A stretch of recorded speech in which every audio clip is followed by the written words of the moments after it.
Hey guys, we have just been slamming and banging over the past month or 6 weeks.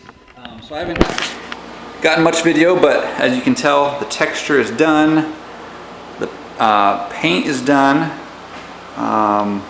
We decided just to put 2 coats of primer on the ceiling, so hopefully that ends up looking okay in the long run. A lot of people said that it should.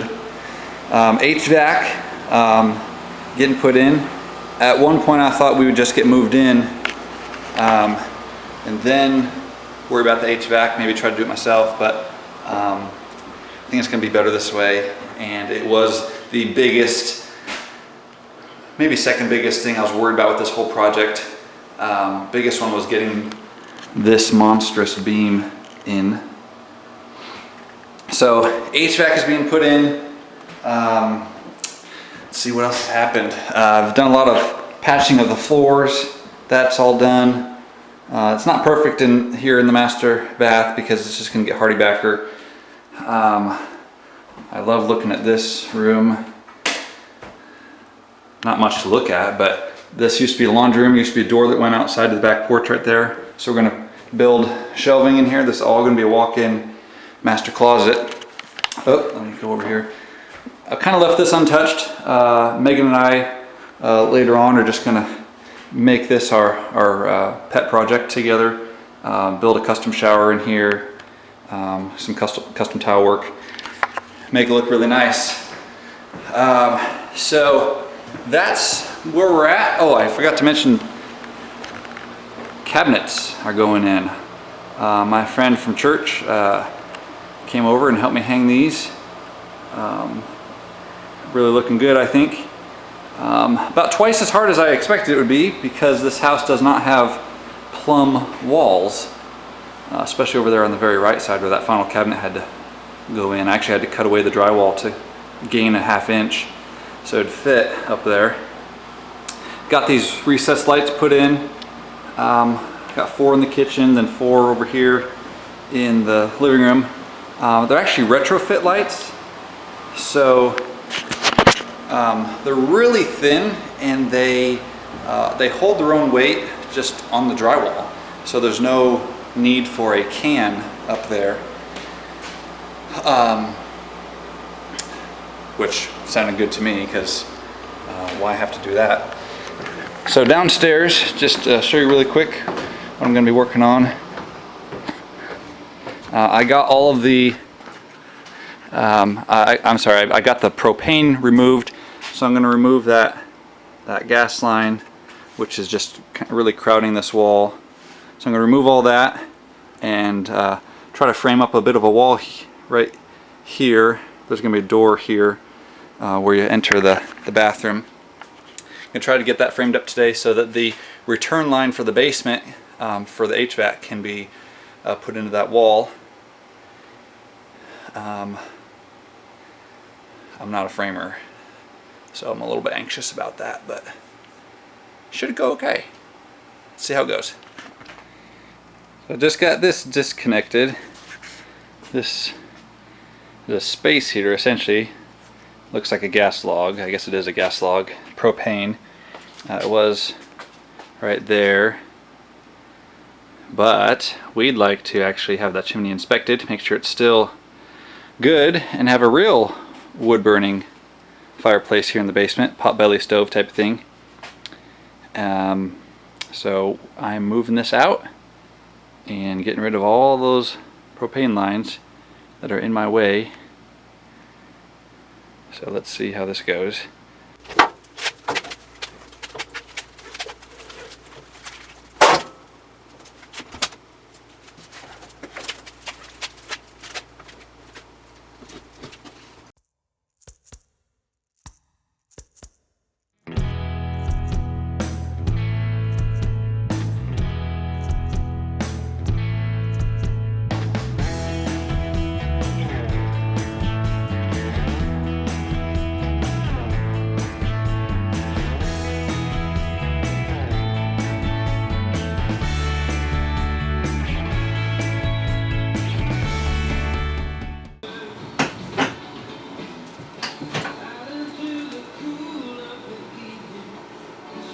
Propane stinks. Even though the tank is gone, it's like a dead mouse.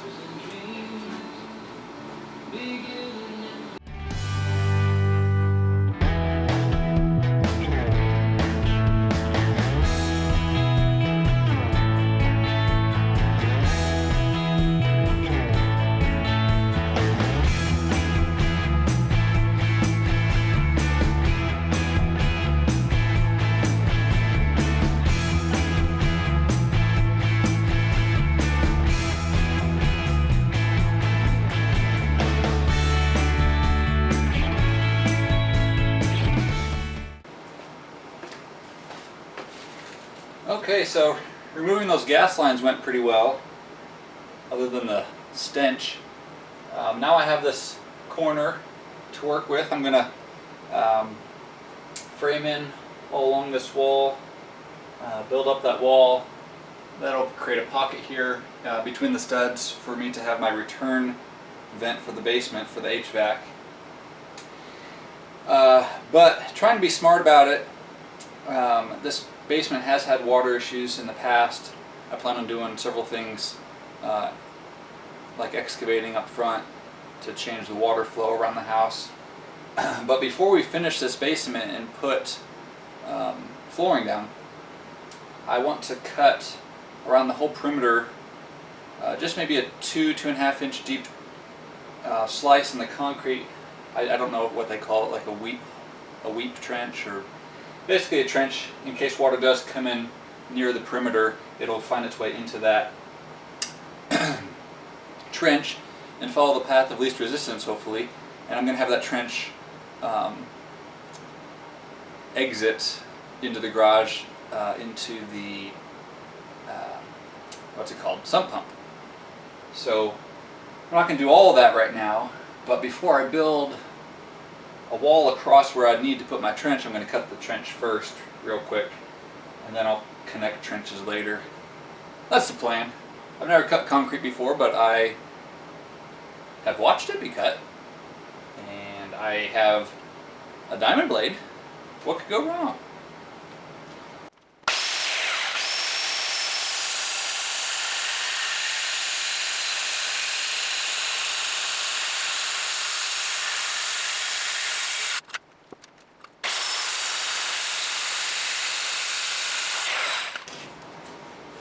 That is dusty. Woo!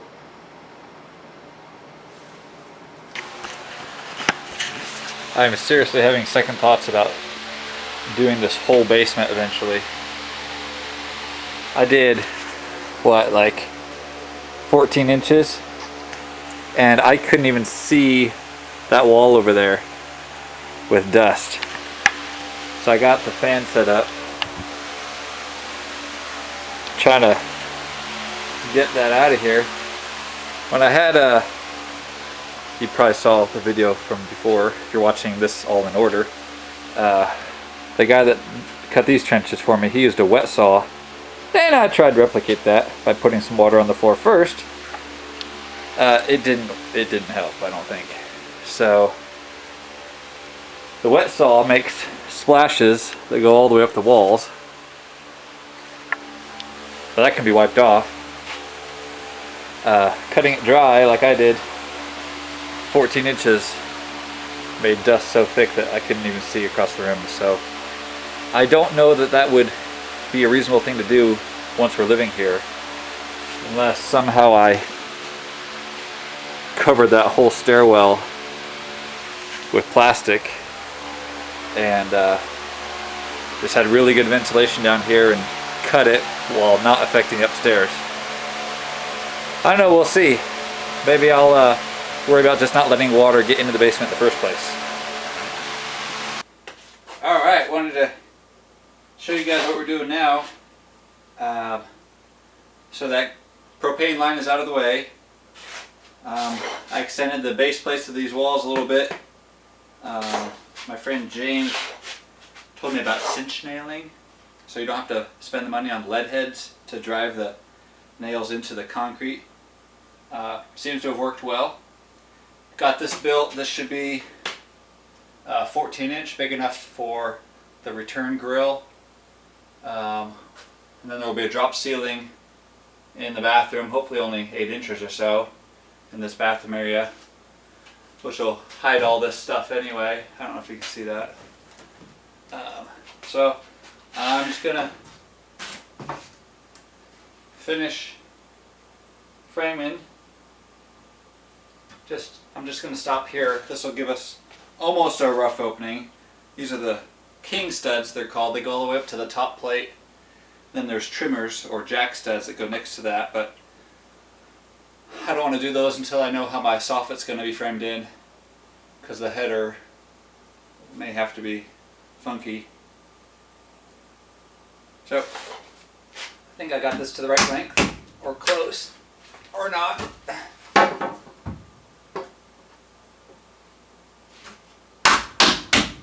Oh, it's too tight. Alright, I'll be back.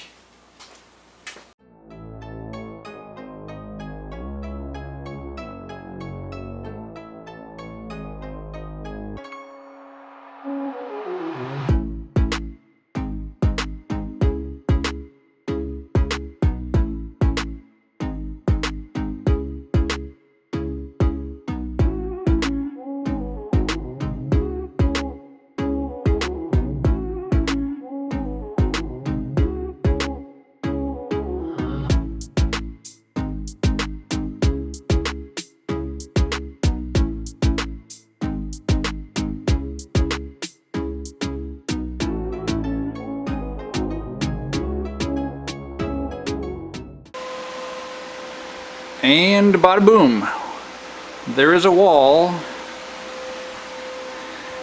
I decided to rip 2x4s in half to make this part of the wall, because that's not next to your wall, so we don't have to insulate it. And once the shower goes in on this back wall, the drain is going to be right there. There's going to be that gap, so we thought we'd take advantage of that and put shelves. So I thought, since there's not a lot of room, every little bit will help. So by taking 1 3/4 inches away from the width of that wall, maybe that shelf will be more functional and not look so squishy. So pretty happy with what I've gotten done today. Really not a framer, but you learn. And been talking with the HVAC guy. He and I have not been on the same page. So we're going to try to change the way this, I guess you call it a plenum. You know, the air goes up and then takes a turn left and then takes a turn up and then takes a turn down down the trunk line. So that's 3 turns. The way I'd like to do it will be like 1.5 turns, because it's going to have like a 1/4 round elbow. And that'll also take you over to where I can stand better. That'll also save us all that headspace. So this is the trunk line that goes the whole length of the house. My idea would have that 1/4 round elbow come into the side of the trunk to where everything is still up at the height of this trunk line, which is 8 inches down from the ceiling, which is actually perfect because this beam, which has to be there, is about 8 inches. So I have to build a soffit around it anyway. So that'll be perfect. Hopefully he gets done real soon. We've been kind of waiting at this point on the HVAC. Cabinets, the lower cabinets can't go in until the floor's down. Well, you could, but for a nail down floor they recommend having it all down, even what's going to be under the cabinets. So then you set your cabinets on it. So flooring guy he's really been great. He's been real understanding and patient. We'll get him out here as soon as we can. I'll certainly show you guys how that comes together. I think it's going to be beautiful. Anyway, I'm going to wrap this up and move a few things out of the way. That PEX shouldn't be too hard. That top plate of the wall won't need to be there. So I'll just get that stuff out of the way. hopefully my idea works. Hopefully we get the returns in and everything flows, and we can move past this very challenging part of the project, the HVAC. So, hope you guys enjoy the rest of your day. See you next time.